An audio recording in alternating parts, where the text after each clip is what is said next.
But start recording and then we'll go down the line. I'm recording. All right, bonk bonk. Testing. 1, 2, testing. Hobbs. Me, fa, fee. I put my in a bag of Doritos. Okay. Oh, you know. Hunter. Is your deformed enough to like be mistaken as a Dorito? Dorito? A Dorito, yes. Okay. All right. Yeah. Women call it breathtaking.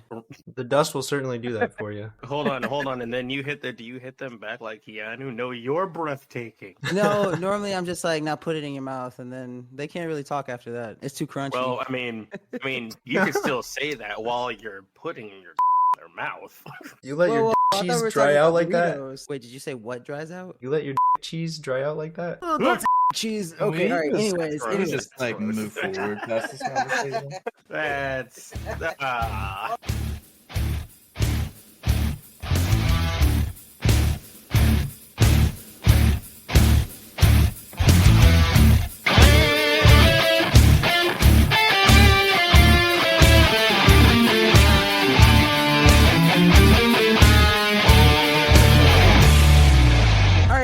Welcome to the Force Unscripted Obi-Wan Kenobi series finale bonus episode. We've got Hobbs back for his sadly last show as like the main person or one of our main co-hosts, and we're kind of sad to see him go, but he's on to bigger and better things. We're gonna drag him back on every now and then just to make sure. Look, don't. It's happening. Don't say bigger and better things. Come on now, like you're gonna make me look like I'm like you're going on to a bigger and better thing. No, it's a way to gas you up, dude. This is nerds just being nerds, man. Anything is probably bigger and better than this. No. I mean, you guys may or may not know that there may or may not be a Hobbs Ice Shaker by Advance coming that I'm probably not supposed to drop, but I'm dropping it anyway. So like that might be a thing.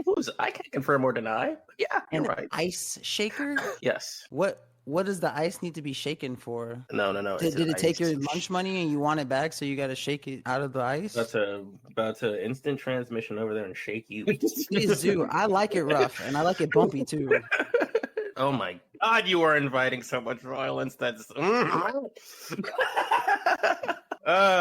Yeah, guys, we didn't release any bonus episodes for the parts of the series finale because we were saving them all for one last show with both Hobbs and Bonkety. Bonkety's here too, even though he's quiet as always. Hello. The only person we're missing today is Brick. Actually, where is Brick 3PO? Ain't he downstairs? He might be asleep. He might be asleep. What the? Being a brick. He is being a brick. That is absolutely correct. But it's okay. We've got the boys here. It's time to get going. We've got plenty of Star Wars questions to go through. Feel free to answer any that you want. We've got quite a few to go through. The first one is a canons versus legends question. I'll let Hobbs start this one out. What was that? Oh, there he is. We found Brick 3PO. All right, he's here. Yay. All right, so the first question is canon versus legends. What are your thoughts on the shift from the Star Wars expanded universe to the new canon timeline? Are there aspects of legends you wish were still considered part of the official lore? All right, Hobbs, you're starting this one. Absolutely. There's so much that I wish that was still from the original that was still part of the lore. Like everything to do with Emperor Palpatine coming back. Not that somehow BS, the clone, the whole cloning thing. Okay. And oh man, I wish I had my camera on because I was gonna totally zoom and be like, come here. But if they were going to do that, I've always said that Anthony Starr would make a great young Palpatine, especially if they did this, with as in like RDJ coming. No, Homelander. What's that? As Homelander. In RDJ.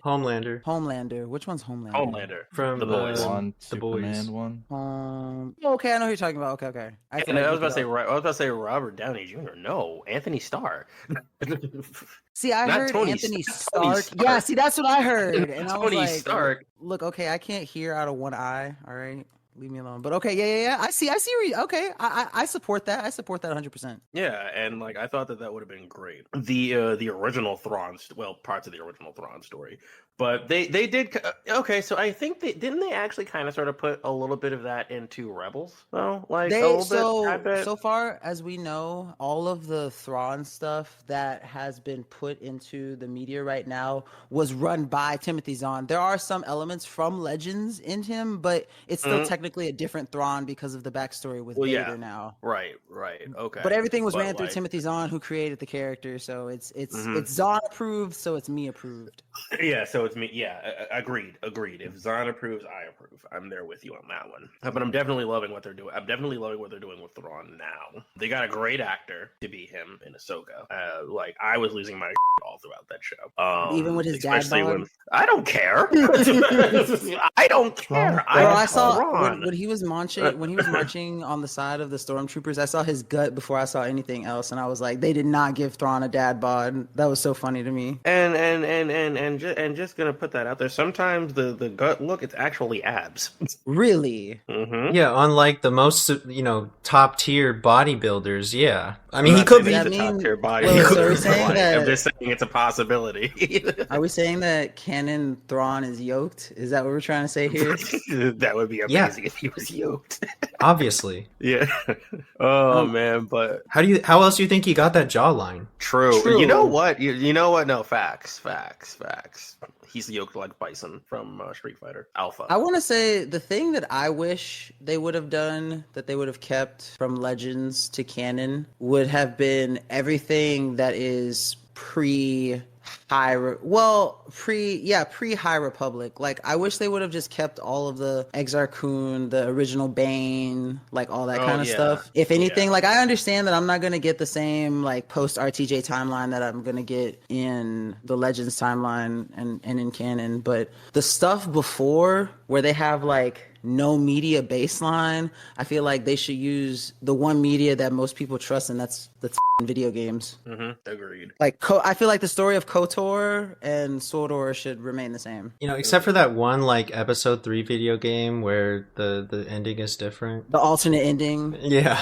I mean, but I'm talking specifically in regards to that time period. Yeah, and Galen Merrick can stay exactly where the he is, because like that boy would destroy everything. Okay, Starkiller would absolutely obliterate the canon power scale timing, but like, but I still want Starkiller.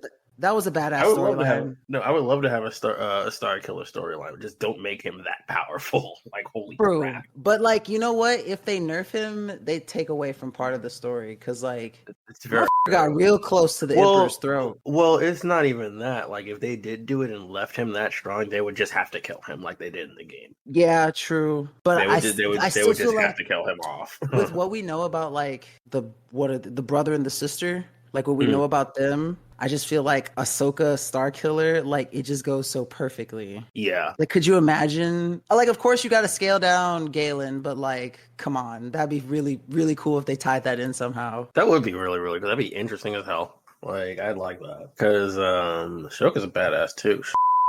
True. All right, so the next question, and I'm gonna focus this one on Bonk Bonk because this is definitely something that he could answer. So, oh boy, how do you think the different directors, so like George Lucas, J.J. Abrams, who did The Last Jedi, Rian Johnson, how do you think that they've like influenced the tone and style of Star Wars films? And do you have like a favorite like directorial approach? Take as much time as you need, by the way. Yeah. Give me a sec. You want me to start it off? Yeah. I will always think that like Empire Strikes Back will always be my favorite, and no one can ever like take that away from me. So obviously like George Lucas, haha, because Empire is just an amazing movie, especially like when you think about it in the aspect of its time. Like great, but nothing beats it yet. Yeah, but if I have to give my favorite directorial approach, I really think, and as much as I think the sequel trilogies are, because they were all done by different directors with 3 different visions, I think that Rian Johnson actually did the best of the 3 new ones. The cinematography of The Last Jedi is absolutely breathtaking in my opinion. The shots are really good. the premise of like that element of the plot of the sequels is just really great to me. But the scene where Holdo like goes light speed into the Mega Star Destroyer, like that scene is just crisp. It looks beautiful. It was shot really well. The colors, the darks, and the lights were amazing. I really think that from a cinematography aspect, that movie kills everything else. Because like I love Empire Strikes Back. I love the original trilogy. But like the movies are kind of dated, like they're classics, but they're kind of dated, right? And I think that if you think of the newest tech of cinematography is going to be in the most recent, trilogy, because I mean, even we can kind of say we like the prequel trilogy, but some of the scenes are kind of cringe acting wise, no? And there are cringe scenes in all of them. I don't think any movie can ever escape that truly, but I really think that I really think the cinematography of Episode 8 carries it. It's in a different league than the other ones are. So that's my take on that question. This is also the one with the casino stuff, right? Yeah, Canto Blight. For 8, I hated the plot so much. The way it was, it just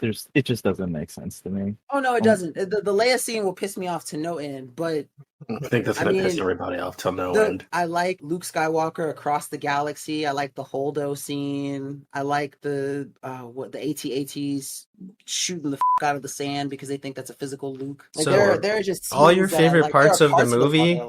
So all your favorite parts of the movie are in like a 5-minute window, and then everything else is just like ass, right? I mean, for the most part, yeah. That's what. Yeah, I was gonna say. A lot of them, and but the most of those cinematography thing holds throughout the movie. Because like 9's cinematography didn't make much sense because it kept pissing me off. Like the fucking knife with the Death Star. Like no shot. That doesn't make any sense. That's not how years of weathering on a planet where there's nothing but massive waves works. That's not how metal survives. The same thing. I was like, oh boy, somebody did not take science class. And then I guess J.J. Abrams, the cinematography of 7 is like, okay, there's nothing like in that movie that like particularly stands out looking more beautiful than the rest. Not that I can remember. One of my favorite scenes is all the Death Stars on the surface of Jakku. Like when they like pan onto those, just destroyed and rotting and being picked apart by scavengers. I really enjoyed those scenes, especially because there's like nothing else going on. I also really like the Poe and crew coming across the water towards Maz's place. Actually, yeah, the scene the scene from inside the transport, I thought that was really well shot. Kind of sort of reminding me like an actual drop ship, Yeah. what would actually be happening inside of a drop ship. I thought that was well shot too.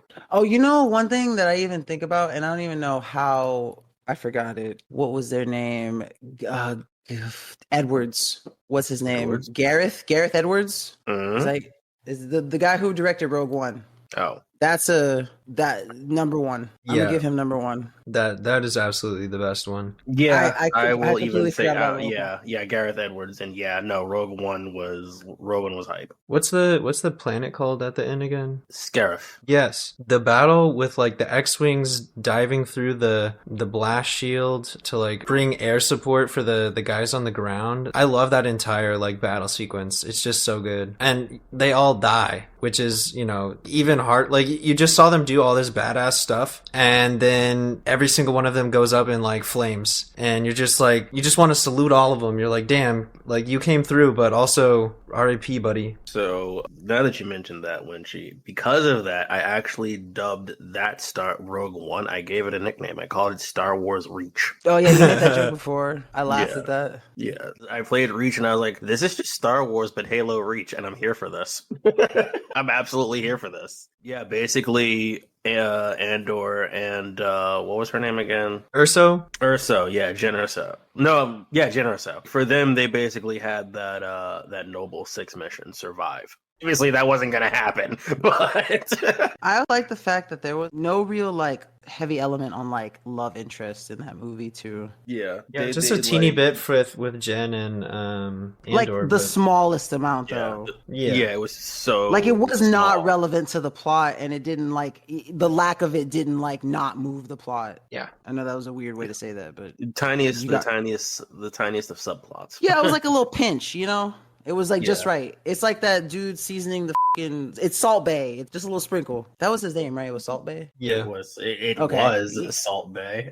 Yeah. All right. So Bonk, did you give your full answer? I don't know. Question: George Lucas's wife didn't help him with the prequels, right? It was just the I first do not know series. the answer to that. I'm gonna be honest with you. Okay, because like I'm pretty sure that's how it was. Is she helped out with the original, and then the prequels, it was just George, and he kind of went like nuts with it. So my favorite would be George and his wife when they did the original. Okay. Apparently she hated it, the prequels. A lot of people did. Valid. Valid. But I don't know. It's hard to compare because like there's been such advancements in like, it. Mm-hmm. It's like what the original series was what 60s 70s when it came out, and it's just like all practical effects compared to like the early 2000s. All the CGI. See, whenever I talk about like how the movies go, whenever I tell people, I don't go. I rate the movies based on how they came out in their time. The original prequels the original trilogy, good movies, good Star Wars for their time. The prequel trilogies, okay movies because some people loved them and some people hated them. It was a very polar release, but still good Star Wars. The last three, bad movies for the most part and bad Star Wars, and that's I feel like that's the only relevant measure that those movies need. Yeah, I could agree with that. There were definitely very, very, very weak movies. If there was a way to describe it, I just don't understand you have like one of the biggest sci-fi chains merchandising history, like in forever. And the sequel trilogy coming out in the 21st century with all of these brilliant screenwriters and stuff had absolutely no collaboration. They were done by 3 different directors. Like, I don't understand what the hell they were thinking. There was no plan. It was just money. It was Star Wars and money. Yeah, that's definitely what it sounds like. That does tend to ruin like all the best of things, doesn't it? Mm-hmm. Here. Yeah, Disney. All right, so this next question is about the Force. It says, how would you interpret the balance of the Force? Do you believe the Chosen One prophecy was fulfilled in the way it was intended, or are there alternate theories you find compelling? All right, who wants to take this one first? Hunter? Did it get... Okay, the question was worded in a way that I can say my piece and still be right. Was it fulfilled in its original intended form? No, I don't think so. No. The Mortis section was the jam. That's where it should have been fulfilled. But was it eventually fulfilled now that we've seen Ahsoka and we've seen what's up with Anakin? Yeah, it was. He's the badass. He's the father now. And yeah, it's fulfilled. It took a really long time to get there. And, you know, before the Ahsoka show came out, I would have fought for forever to say that it was never fulfilled, but certainly looks to be that way. Even though Palpatine returned. I agree also. That's basically my take on it. I don't think that could be said any other way. I don't think that the Force is imbalanced, though. I don't think that, like, when we get to the end, because, like, obviously, like, he's still the father by the time, like, The Last Jedi and The Rise of Skywalker come around, right? But I feel like in those movies, which is, like, the latest in the timeline we are, I don't feel like the Force is balanced, even when we get to, like, Rey at the end. But Palpatine artificially did all that stuff, right? Like, it wasn't a bunch of people, like, just naturally turned to the dark side. It was Palps and his failure of a clone Snoke. Like, all of that was artificially created imbalanced. Yeah, but that's still I know it's on the cosmic force. Right, but I think with the fact that immediately essentially Rey pops up, OP, like deals with the imbalance fairly quickly, like the span of just a few years, just like Luke did. Yeah, it wasn't that long. Yeah, the Force definitely checked itself right there. Maybe. I still feel like we'll feel ripples of Palpatine. We'll have to see with the new Rey movie that comes out, but when she's fighting Palps and you hear all the Jedi voices, that's a good indicator that that was the will of the Force. Everybody's helping her. Okay. Even the ones that aren't ghosts. Okay, so let me hit you with a small counterpoint. So we can kind of agree that like a similar thing must have happened when like Vader initially tossed Palpatine down the shaft, right? Like the will of the Force, like this is what must be done. Anakin Skywalker must be redeemed in order to become the father. Palpatine must go down the shaft, explode, right? But in the Legends book, they clearly describe that like even though Palpatine is dead, like there are definitely places that have his presence still on them and are still nexi of the dark side. Luke even describes it like these are dark side nexuses that still exist. So that being said, what is there to say that does not exist like now? Nothing. So but does that not mean? Could that not still mean that the Force is in balance? No, I don't think it does mean that. Like there could be pockets of, but does it not mean negative energy? No. The imbalance is based off of the people wielding the power, right? If Big Palps is gone for good, that like his power, and Kylo too. I mean, even though he was quote unquote redeemed by making out with Rey, but the imbalance comes from the people actually like wielding the perversion of the Force, which is the dark side. Then explain Exar Kun on Yavin 4. What do you mean? Explain Exar Kun on Yavin 4. He's a ghost. Okay, he's dead, still using the dark side. Okay, he's still not a physical like person. This is one of those Nexi you're talking about. I'm getting there. I'm getting there. Let me fucking finish. No. There's probably always going to be pockets of dark side energy. People have to like clean them out. That's the work of the Jedi. We lost our second rebuild of the Order, so there's not enough people to go around to go out and like sweep the freaking dirt off the ground, which is, dark side Nexi or whatever you want to call them, right? So once Rey builds up her new Order, then they can flock and they can flourish or whatever and go out and do all their little, I destroyed this one ghost of Exar Kun that took over this little kid's body and was wrecking shop. They can do that. All right, you know what? If anything is released about Rey and there's like a big bad in there and they're any kind of related to the dark side and be like, hey, Hunter, guess what? There was always a bigger fish. The Force wasn't balanced. Look at that. It's gonna be what's his name's fault, Balin. That takes place. Oh, okay. I see what you're saying. It's gonna be his fault. Yeah. I mean, I also feel like you're both right because, but like in a way, it's kind of sort of like a good cannot exist without evil type of deal, which is probably why they have those pockets. So like maybe it is balanced, but because of those pockets, being that there's always going to be some type of disruption as long as there is, as long as there's light, there's always darkness. Maybe that in itself is balance. I agree. Like, I just need Hunter to be wrong, okay? No, I'm gonna agree with. I'm gonna agree. No, yeah. I agree with what Hobbs is saying. Yeah, 50-50 split would be also good. With Palps in power, it's a 90-10 split between Palps and everybody else. Everything else, yeah. Right. So once Palps is gone, it goes back down to that. Like we're in balance. We check each other. Yeah, basically. Okay. They clean out all those pockets, isn't it just going to lead to like another Palpatine-like figure because there has to be balance? Possibly. That's what I would think. Yeah, probably. Because so one thing a lot of people don't know, or like there's speculation around it, like we're never confirmed it, but in the Legends timeline, because Darth Plagueis was like so perverse in his manipulation of the Force, Plagueis and Sidious both believe that Anakin Skywalker was a direct result of him sinning towards the Force. Because Plagueis was trying to manipulate midichlorians and life, the Force was like, all right, Force Jesus time, like you did this, like this is the result of your sin. You were trying to be the Force demon, now here comes Force Jesus. I mean, he had no father. He had no Very father. true. He was Shmi the prodigal Skywalker son. had that good. She was getting pregnant off like radiation waves from the Tatooine surface. Wow. She got impregnated by Tatooinean sand. That's what happened. She got a toy made by the Wills. The Wills. Will Smith, Will Shatner, and Will D's nuts into her Skyussy? Skywalker-ussy? Skywussy? All right, I'll stop. I'm sorry. Hunter, your wife is home, Great. and I'm trying so hard to hold this fart in while she puts away groceries. Oh my God. Hi, Tina.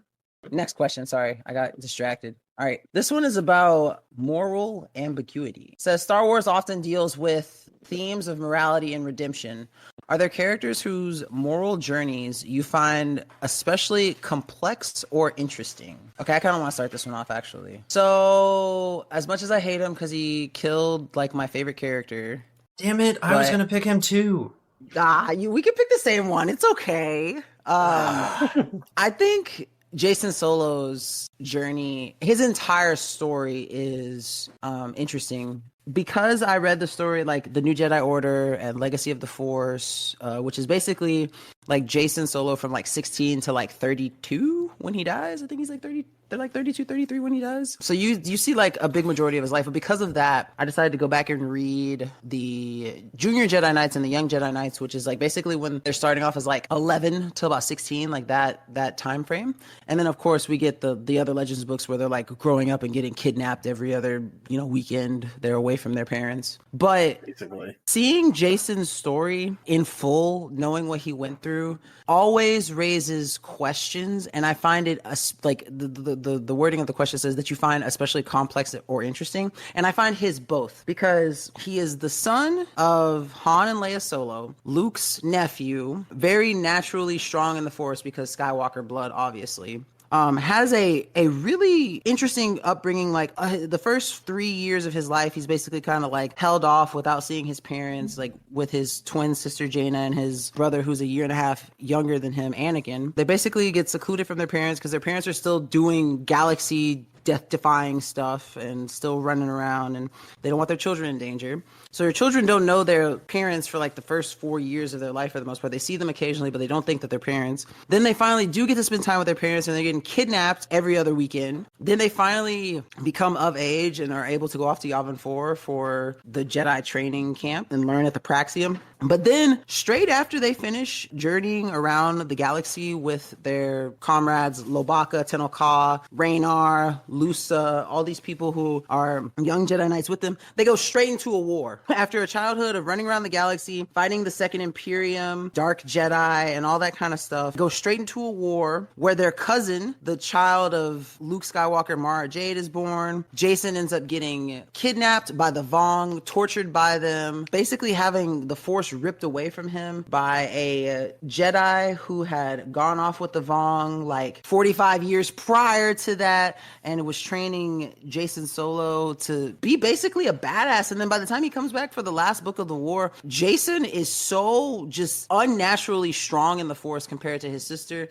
He's not Luke level, obviously, and he's not Mara level. Like, he's not a master, but he's dang near close for being, I think at the end of the war that he's like 21, 22. And then he goes off on this trek across the galaxy, doing the same thing that Luke basically did, you know, when he was trying to start his academy, going around, finding out about different ways of the Force, finding out about the Fallen Nasi, finding out special Force powers from different groups who have different interpretations of the Force. Then comes back, his sister immediately knows something's off. Everyone kind of knows, like, this is not the Jason that we're used to.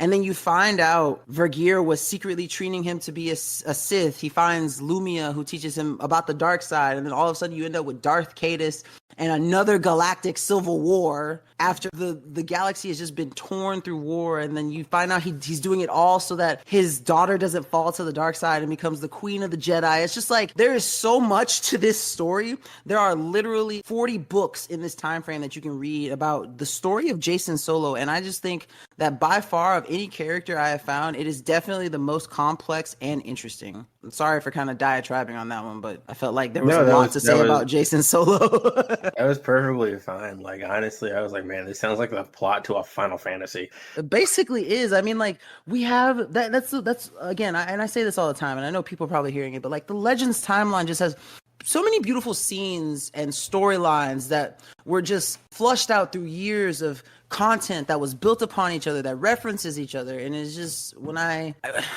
just miss that, man. That was what I loved about Star Wars, because you could pick a character in Star Wars who had come up in a couple of books. You could find more books about them and just find out about their entire progression of their life. It's just that I love it. I love running away with the extended universe. I agree. I thought that was actually quite fantastic, especially with some of the games. I just recently started playing TIE Fighter again and remembering like some of the crap that I went through, and you know, dealing with there was an expansion where you were under Thrawn and you had the TIE Defender, and I was like, man, I miss this stuff. This was actually pretty good. And I'm talking about the old TIE Defender, not that sham that they put into that game that was only okay. The triple wing thing? Yeah, the triple wing TIE Fighter. They put it in Squadrons, and it was nothing like it used to be. Yeah, because they dropped that in Rebels too. Yeah. So, Hunter, you said you think the story of Jason Solo is also the most interesting and compelling. Yeah, I mean, forgetting all the Vong stuff, because the Vong stuff was like a whole. I think the Vong stuff is what pushed him over the edge, no? Sure, but the last portion of his life where he's like tempted to the dark side by Luminara, then he goes on this journey, meets all these different wielders of the Force, goes, holocrons, that kind of stuff, and then finds out at the end of his journey that his daughter is gonna be the queen of the Sith, and the only thing he can do to stop that is to himself go full Sith and just take over the galaxy, destroy a bunch of shit, be evil for the sake of his own daughter. It's not for the sake of power and that kind of thing. It's literally for the sake of saving his daughter, changing her fate. And then I love that about it. At the very end of his life, right, like literally the very end, the last second, he, instead of trying to fight his sister Jaina, who's about to strike him down, he reaches out in the Force to warn Tenel Ka and his daughter that there's a virus on their ship that's going to kill them. And he gets him, like, he lets himself die saving them in his last moments. That's pretty complex. That's very compelling. He wasn't evil for the sake of being evil. He was evil for the sake of family. He's freaking Fast and Furious guy. He's Dom Toretto. He's Dom Toretto. That's I hate Jason Solo, but the story was done great. I thought it was done really well. That was literally the plot to what, Fast 8 or Fast 9? It was one of them. I know what you're talking about. I know what you're talking about too. It was one of them. Because of his son. Yeah. All right, next question. Another one for you, Bonk Bonk. Ah, yeah, you gotta think this episode. This one deals with Star Wars' impact on pop culture. In what ways do you think Star Wars has influenced and shaped the broader science fiction and fantasy genre, as well as pop culture in general? You give me these fucking big-ass questions. Come on, man. I gotta give you the Star Wars questions that the lay people want the answers to. Well, I think the latest sequel or whatever sequel movies kind of ruined Star Wars for like any growth of like this generation. I'd want to say the series outside the Mandalorian, I don't really see any other people talking about it unless they're like huge Star Wars fans going back all the way, like you guys, or like on the level you guys are. Overall, I don't know. It's tough to say because like I don't talk to older people. But yeah, I don't know. That's about all I got. It's like I don't really see this generation with Star Wars that much. And I think I think the sequels really is the main cause of that. Sequels, man. The original Star Wars movies totally shaped the course of sci-fi in general. If you watch space battles in almost every sci-fi, movie or whatever, they all follow the same format as Star Wars, except for The Expanse. The Expanse does it much different, but most of the other ones are same oriented battleships, not using the Y-axis when fighting, only using X and Z, sending out light fighters, styling combat after naval combat. Almost everything does that nowadays, and they don't actually make use of the fact that they're in space and things can be upside down and whatnot. They orient so that with things that people are familiar with, like battleships and aircraft carriers and whatnot. So at least in terms of like the military in sci-fi aspect of it, they have hella influenced everything that's come after them. Hobbs, you got anything you want to add to that one? I mean, I as an older person myself, there's been the influence that I've seen there's been a lot of it. I mean, like we literally had like a couple of years ago, we literally had Family Guy do a parody of all three original movies, and so and they crammed that into into little 30-minute segments. The Simpsons have had lightsabers. We've got like Gundams that have beam sabers. There are a bunch of actual other shows that use light swords, like Zero from Mega Man.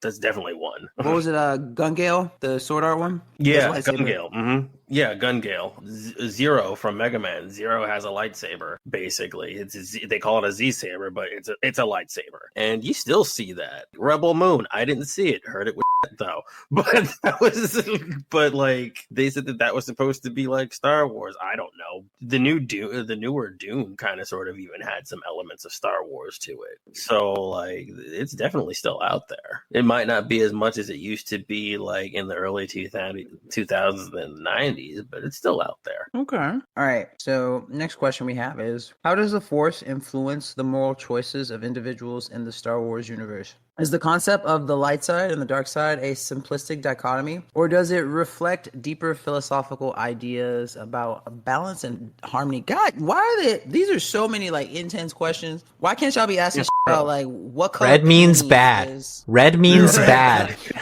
I want people to ask questions like, what color panties does Leia wear when she rides Han's or something like that? Like, well, probably are none. Characters in Star Wars inherently good or evil? Wait, no, that's a different question. Which one it's the same question. I lost my question. I lost it that fast. Oh, how does the Force influence the moral choices of individual in Star Wars universe? Is the concept of light side and dark side a simplistic dichotomy, or does it reflect deeper philosophical ideas about balance and harmony? So my answer to this is, I don't think the Force influences moral choices. I think that like it depends on the person itself. It's like if you lean more towards evil things, the Force is probably going to push you more towards evil things. It's depending on your like inherent moral compass. Because like we've seen multiple times where people on the light side, they're like, I felt compelled to do this and I don't know why I do it and it saved your life. You know, light side things. And then there's dark side people who are like, I felt like I wanted to kill you, so I killed you. And now I feel better. That's the dark side of the Force, right? So I feel like it is kind of like a simplistic dichotomy, but based on the deeper philosophical ideals of the person in question, answering the first part of the second question with the second part of the second question. Yeah, I'm going to stick with my red means bad, other color mean not bad. Because just like that's a good one. Like that is a good one. So the way I forget who, maybe it was Hamill goes up to Lucas when they're filming A New Hope, and he's like, "You're not going to introduce Vader. You're not going to have like a little somebody say like, oh, that's the Dark Lord of the Force." And Lucas goes, "There's a white background, and he's wearing all black, and he's got a red lightsaber. I think they'll get it." You know. I mean, it's true. Everyone knows when he walked through. Yeah, not wrong. Not wrong. I think that kind of explains it. The Force isn't inherently good or bad. It's how people use it. It's everything. Yeah, that was what I was gonna say. The Force can't be any one specific thing because it's everything. Exactly. I was gonna say it all really comes down to like choice. You know, like the choice of the person itself. Like, do I choose to do this, or do I choose to like, you know, manipulate the Force into doing what I want it to do so that I can get my way? You know, it's good and evil. I feel has always been like sort of a choice. Oh, it has, and you know what? That's one of so when people ask me what my favorite like period of Legends timeline is, I always say the New Jedi Order, because a lot of things are learned in that period of time for Luke's Jedi Order, because I mean, like New Jedi Order, namesake of the series, right? But yeah, what the thing is, you know, at some point he has to tell because they're losing the war. He has to tell, you know what, like the dark side is fine as long as you remember your roots and stuff. And you know, like Jaina ends up doing Force lightning and feeling like a god and goes on a power trip when her brother dies because she's sad and she doesn't know how to like relegate her emotions at this point. And so like after the war, Luke has to be like, you know what, I'm sorry. Don't use the dark side. Use those emotions, let them go, but use those emotions. And then you find out like that is something that Qui-Gon had to tell like Obi-Wan. So like you find out as a Jedi, it is okay to feel those emotions. It's okay to feel them intensely too, but after the moment has passed, let it go. That's what truly influences how you're going to react to, with, and by the Force. That is an interesting look at that. Yeah, I mean, it's something that they really struggle with because I mean they're getting their butt kicked. Jaina doing lightning was scary too. Like she was scared. She was like, I can't believe I did that. You know, like that's when she realizes like, oh, the death of my brother must have really meant something. Like, no Sherlock. Okay, this is another good one. For fans who have delved into the expanded universe, what story or character from the now Legends material do you think deserves more recognition or should be brought into the current canon? I think I know what Hunter's going to say, though. That's rude. Of course you know what I'm going to say. Then answer.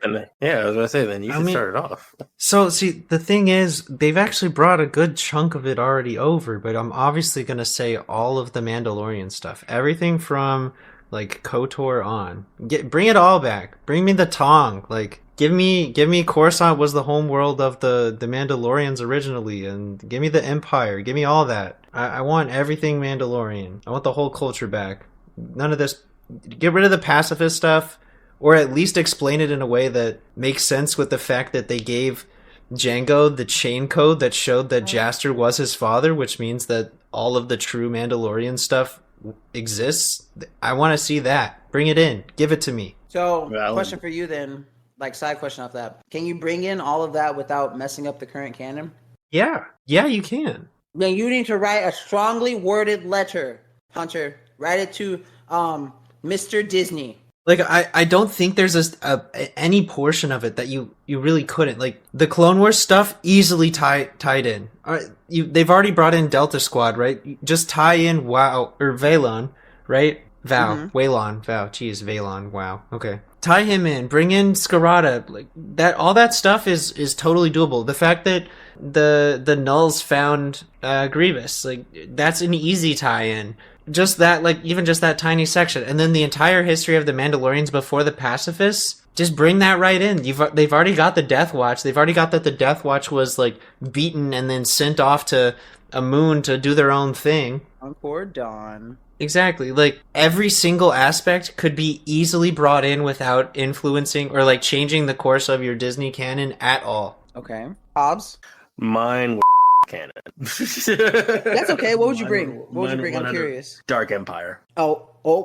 I would just straight up Dark Empire. Dark Empire was insane to me. And again, this is where I would say you just use Anthony Starr, not Tony Stark, Anthony Starr as a Palpatine clone. Like that would be great.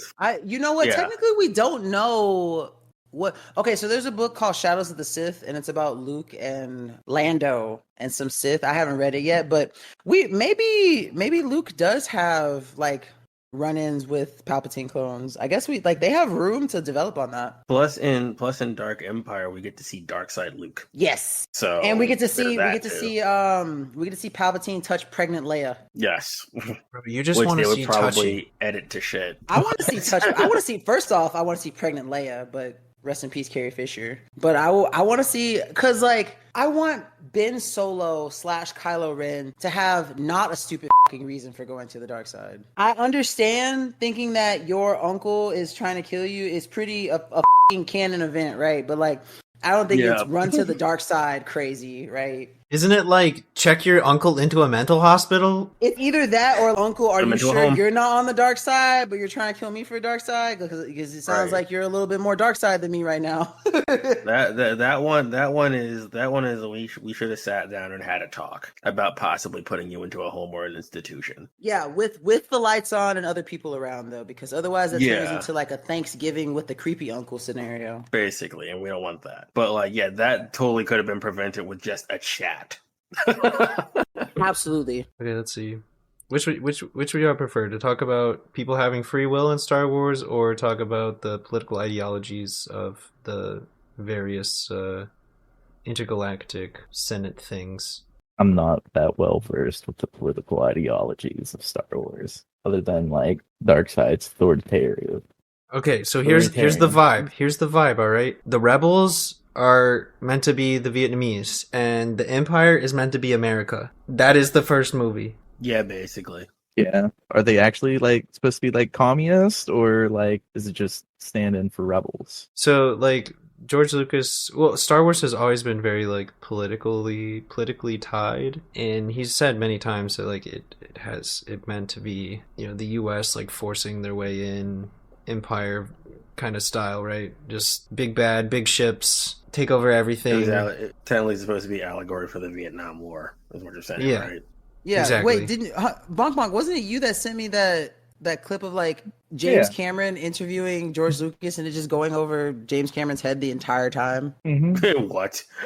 Yeah, like seen that? I know they're like stand-ins, but like when you're talking political ideology, like are the rebels like actually communist? Are they socialist? Like I'm not familiar. I know the Empire is fascist. Yeah, so like, I feel like they kind of have to. Oh, go ahead. Sorry. No, you finish. I kind of feel like they'd have to operate on actual like communism or socialism to survive, no? Because like how else do you get Like, what is your means of production as a rebellion? Like, besides pooling skills and just surviving? The more like that the rebels are meant to be just that, rebels, like guerrilla warfare style things, which was what you would see in the jungles in Vietnam. Not that I've been there, but But being a rebel isn't literally ideology. Like, was the IRA, like they're rebels in Ireland. I don't think they were like big like socialist or communist, even though they were going against like fascists in England. But like once the rebels defeat the empire, it goes back to being a democracy. Everybody's voted in, that kind of thing. It's not a democracy. It's a democratic republic. Democratic Republic, yes. Representative system. They beat America to turn into America. I feel like they beat America to turn into like... Oh, now I gotta think of a country.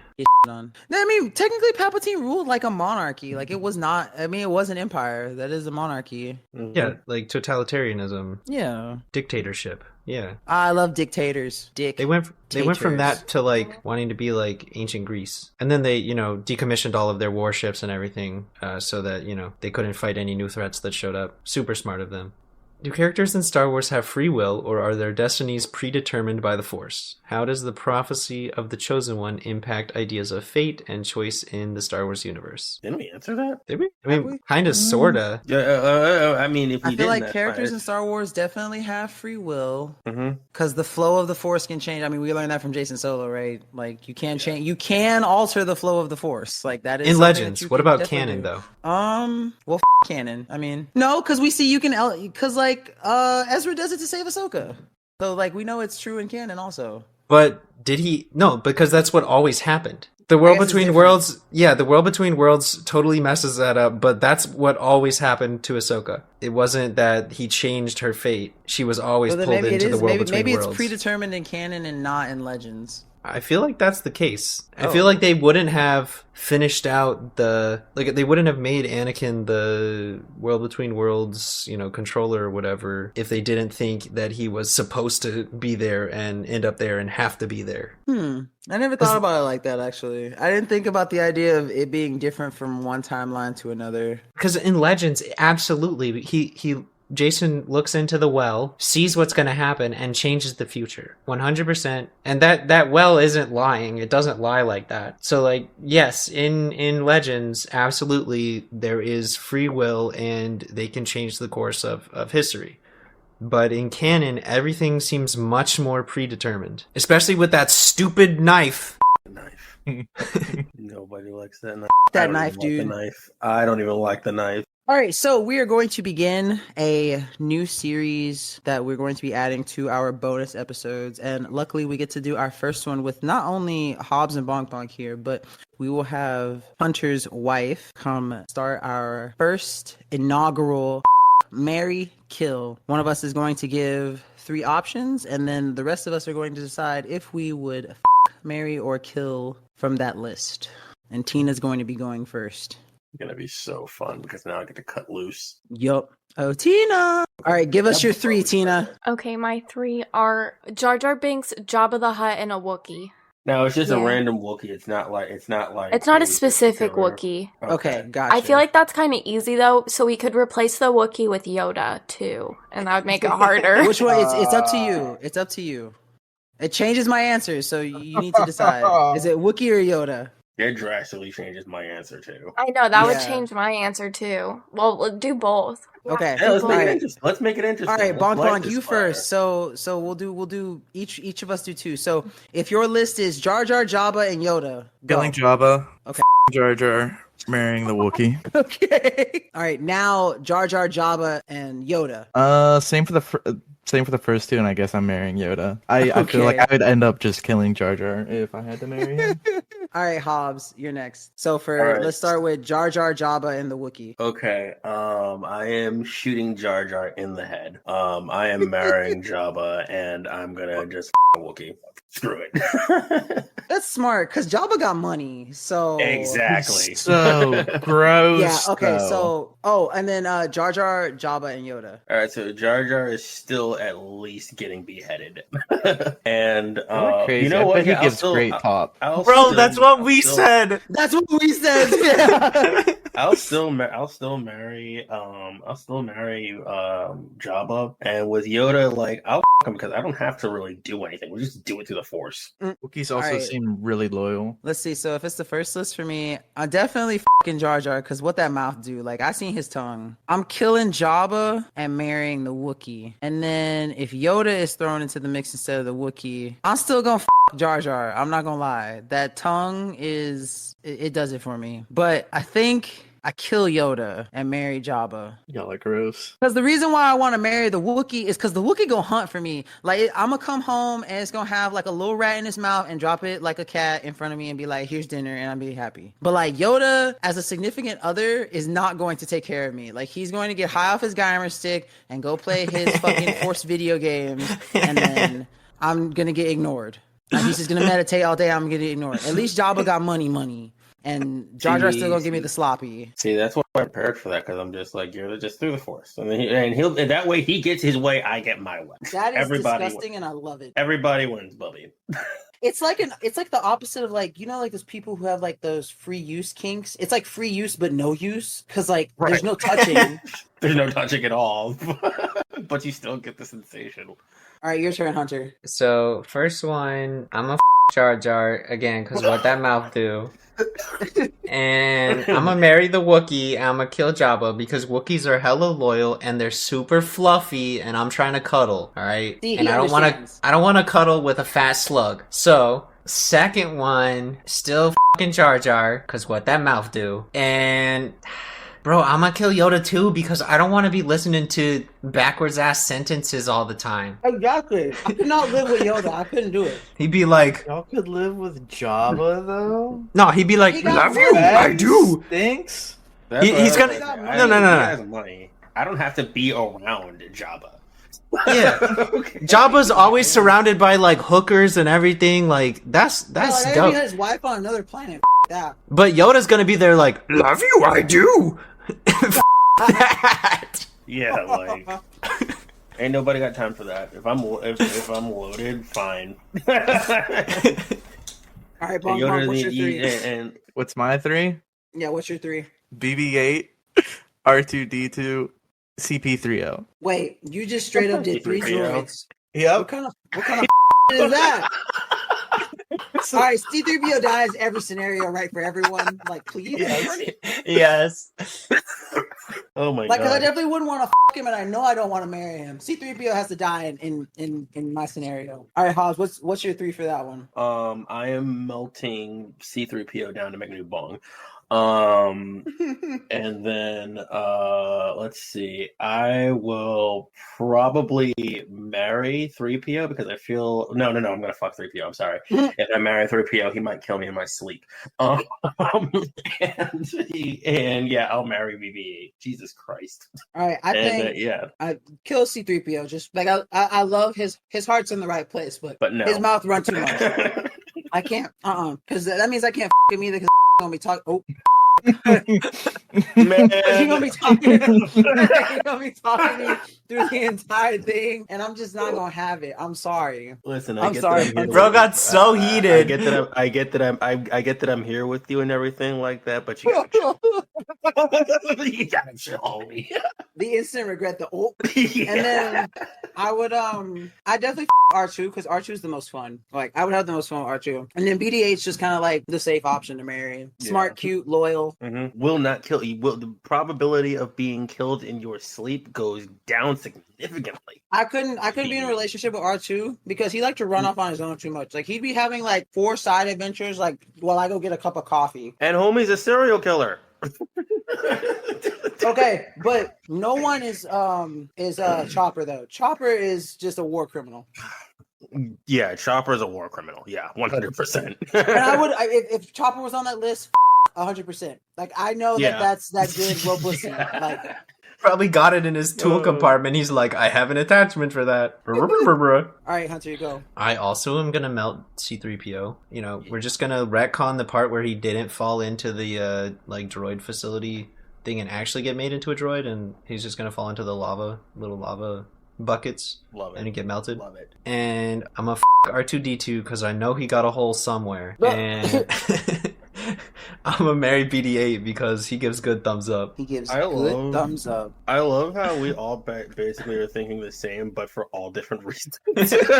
Yeah. I love it. At least it validates my choices, though. Right. I think everybody now I have more reasons. Their choices. You know? I think everybody's validates their choices. Like, I don't want to die in my sleep.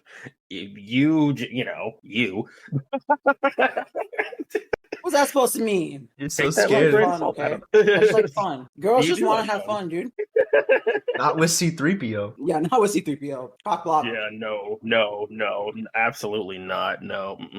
All right, Hobbs, what are your 3? Because I already heard one of them and it's freaky as Yep, I know. Plo Koon. I'm giving y'all a challenge. All right, what are the full 3? Okay, Plo Koon, the Jabba's Sarlacc, and let's see, the blue drummer from the band in Jabba's Palace. Damn. Yeah. So the Sarlacc. I told you I was just gonna pull it out. You know the blue little elephant dude? Yeah. Yeah. Okay. Sarlacc, drummer, and Plo Koon. Okay, I want to start this one. Okay. All right. So I'm killing the Sarlacc because I don't want to be digested over 1,000 years. I'm the drummer because groupie, right? Like that makes the most sense. And then I'm marrying Plo Koon because he found Ahsoka and he's also a Jedi, which means that we could do some freaky Force and I feel like that's the only options. Because I would not want to Plo Koon. I would not want to or marry the Sarlacc. I would kill the Sarlacc instantly. But yeah, fucking the blue elephant drummer, Maximilian Rebo. And then I'm killing the Sarlacc and I'm marrying Plo Koon. Missed opportunity to replace the Sarlacc with Salacious Crumb. Okay, I'd have to Salacious Crumb. I'm sorry. That's like playing with a toy. I just be sit there half bored, but just one hand him up. It would be unfair for him because obviously I'm like 8 times his height, right? But I show him a good time. He's probably a biter. That's okay. With a mouth that small, he can buy whatever he wants. That was fantastic, actually. You know what? That's the list now. Wait, so Salacious be Crumb instead of Sarlacc? Instead of Sarlacc, yeah. All right, I'm Salacious. I'm killing the Elephant Man, and I'm still marrying Plo Koon. Okay. Oh, thank you, Nikita, for making that. Oh, anytime. It's my pleasure to be awkward. Absolutely valid for me to just change it on the fly. I told you it's gonna be like Deadpool. That's joining okay. the X-Men from time to time, and that's what I'm delivering. So, Winchy, you're next. Okay. I'm a the elephant because what that mouth do? I'm gonna kill Crumb because that thing is fucking ugly and annoying. It doesn't matter. You can hold it in your hand, Hunter. You can walk around and you can just be casually doing whatever you want to in one hand. But look at the fucking elephant's nose, man. There's a hole in there somewhere. There's something about being able to hold something with one hand and it and do something else that is just appealing to me. It's a power trip for sure. I'm not a loner like you, all right? That's true, but I'm still gonna the out of Salacious B. Crumb. How much do you think that elephant can suck with that? You imagine the suction on that thing. I don't know, but let me tell you something. Salacious B. Crumb looked like 3 weeks stanky trailer park, and I know it's cankered. I'm a marry Plo Koon. Oh my god. Hilarious. Hey, just wait for my Crumb gonna get it. That's all I'm gonna say. Crumb gonna get it.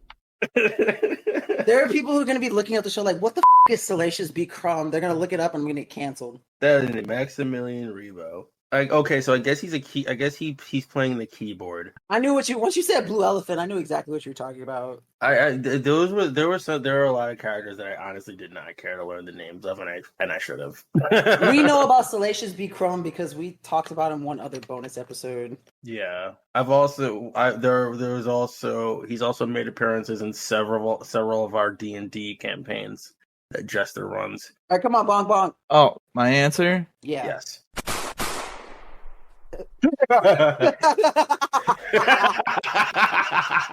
Wow. But no, I guess I'm f***ing the blue elephant thing, marrying Plo, and I'm for sure killing Salacious Crumb. You guys are missing out on the B. Crumb.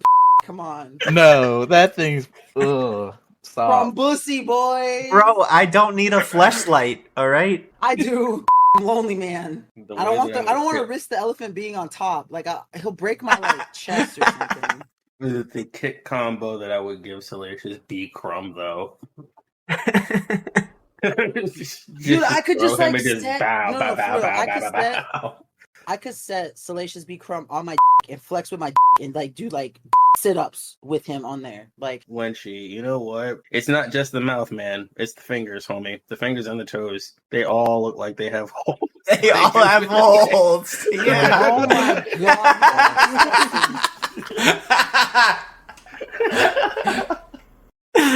Why does he have finger holes like that? Why is he leaking? That's what I want to know. He said, "Why is he leaking?" Oh my god. He's 1.1 to 1.7 meters. Jesus Christ. Okay, all right. Here's mine. All right, here's my three: Boba Fett, Kylo Ren, or Mara Jade. Ooh. Can I get a picture on the Mara Jade? She is the most beautiful redhead that you could think of. Fine body, black silk assassin suit, like basically Black Widow. All right, Bonk, you start. Let's see. Killing Kylo, Boba, marrying Mara. Okay. I'm going to request to go last because this is hard for me. I already know Hunter's. I think his is the same as Bonk's, right? Or right? No. Oh. I thought you wanted to. Oh, you wanted to marry Boba, right? Yeah. Marry Boba, kill Kylo, Mara. I want the Beskar inheritance. All right. See, y'all know me. I'm gonna marry Mara because I love her, and I'm gonna have to the emo boy because like I can't Boba. I'm not gonna lie. And to kill him means I'm probably gonna have to fight him. And so a fight with Boba sounds actually pretty enjoyable. But I wouldn't want him to fight. He kind of rough. He big and he bald too. I would think that I was like, what are they called? What are the racist group of bald people? What are they called? Racist group of bald people, skinheads. Yeah, skin. I would feel like I'm a skinhead, and that doesn't, as a black Jew, that doesn't sit right with my soul. So I gotta kill him. It just feels like we're like natural mortal enemies. Like I see Boba Fett in nature. I kill Boba Fett. Okay, homie Samoan though. Okay, he is Samoan. The actor is Samoan, but Boba Fett himself is like a test tube. One of the white people of the galaxy. It's like a test. He's tube a test white tube. Baby at that. He's a test tube. That's all he is. A collection of cells. Tube, I guess. Yeah. Damn. It's not even his skin color. It's just the bald head. Leave the helmet on. Yeah. Exactly. Yeah, but then I gotta see the helmet, and then I'm thinking like at any moment like I'm gonna like lift my leg up to orgasm, and he's just gonna shoot me. Like I don't no sudden movements. That's what I would feel like with the helmet on. All right, so I think I finally made my decision. So we're definitely marrying Mara. Let's go. We're 100% marrying Mara. That's just not a question. Kylo, I'm just gonna beat him up, and then yeah, I want Boba to break me. Oh. Notice how he didn't say he would kill Kylo? It's because he likes the twink. Listen. So, question for you. He's not denying it. Listen, am I saying that I wouldn't beat him into submission and then tie him up on a leash? I need an adult. I need an adult. All right, Hunter, is it's the time adult. for yours now. Okay, so my three are Maz, Watto, and Wicket. Wow. Right here, I'll All right, post I'm the gonna marry pictures. Maz because she could fix anything. I'm going. Wait, you said Ward and who else? Maz, Watto, and Wicket. All right, I'm killing Watto and I'm marrying Wicket. Like as a Jew, I can't stand to see the sci-fi representation of a Jew, so he gotta die. Seconded. And I'll just marry the fucking Ewok again. It's the Wookiee situation. Like they'll hunt for me and bring me like a rat and drop it to my feet and be happy. Yeah, but they also eat humans. Okay, well I'll f the bear and I'll marry Maz. Yeah, I'm gonna be in another like fleshlight situation. Like I'm just gonna destroy the fucking bear and then toss it to the side when I'm done, and then go back to my lovely, beautiful old ass wife. Bear tried to eat me. I'm kicking his ass. I want him to eat me, but not in that way. That bear tries to have me for dinner and beat out of that bear. All right, help the bear. Like I'm just like, oh really? You're gonna come at me with a fork and knife? Nah. I know Hunter's gonna say he wants to Watto because what that nose do? No, Watto's disgusting. What that nose do? Watto's like a little greasy sleaze bag. I'm absolutely marrying him. Duh. Tell me how you feel about the Jewish representation put in Star Wars, please. Thank you. No, keep going. I God, just homie. So I was just gonna like fuck it up to say marry Watto, but like my insides are like crawling as I think that statement. So I just physically cannot say I would marry Watto. So I'm gonna have to kill him. So you're gonna kill the Jew. I just want this to, for record, just making sure. You want to kill the Jew? No comment. And I will I'll marry fucking Maz and I will the bear. See, he's on my train of thinking. Honestly, The bear. A freak. You know what? I know she gave Sloppy upside down in her younger days. I can tell. It's the glasses. It's how tight they are. Dude, it's the glasses. Oh my god, that's insane. All right, Bonk Bonk, you're last. Kill Watto Everyone wants to kill Lord. the Jew, huh? and marry Maz. Well, I can agree with that. All right, everyone, that has been our first Mary Kill. That was fun. I'm looking forward to doing more of those. I can't wait to come back with the next 3 options. But that has been the bonus episode. This again is Hobbs' last show as a main co-host on the Force Unscripted, but he will be back in the future for other guest appearances, and we're going to be looking forward to those days. But Hobbs, do you have anything to say to our viewers out there before you take off? It was an absolute joy to share my knowledge of Star Wars with all of you. We can all, and of course, not to take away from the podcast, I am a streamer, and I might not stream Star Wars games, but I do talk about random stuff like that. Star Wars has come up, so you could always visit me. Twitch.tv/it's Hobbs, and we can always talk Star Wars there also. But I definitely look forward to coming back for the guest appearances whenever they may be, and whenever they send their armies to come and get me. Oh yeah, I'm gonna be in the front lines, buddy. I'm gonna drag your ass all the way back by your collar. Send the pawns in first. At least make it exciting. No, we're gonna go after you Sasuke style. Like we're gonna get assemble the squad at the village gates and then depart. This just that's gonna be great. They never did. They never got to him though. Well, we're gonna do it better. That's what it's going to be. But yeah, there will be a link to Hobbs' Twitch in the episode description for this episode, so be sure to go give our homie a follow. But again, we'll be looking forward to the episodes that we get to feature our friend Hobbs again. But that has been the bonus episode. A final reminder, this will be our last episode for about a month hiatus while we transition our artwork and stuff to have Exotic come join for the start of season 1, where he will be picking the topic for our episode, and we will keep our unscripted nature true in the second season, and we will have more segments coming in our bonus episodes, so definitely stay in tune and in touch to catch up with those. But until next time, that has been the show, everyone. Peace out, Girl Scouts, and we will catch you on the next one.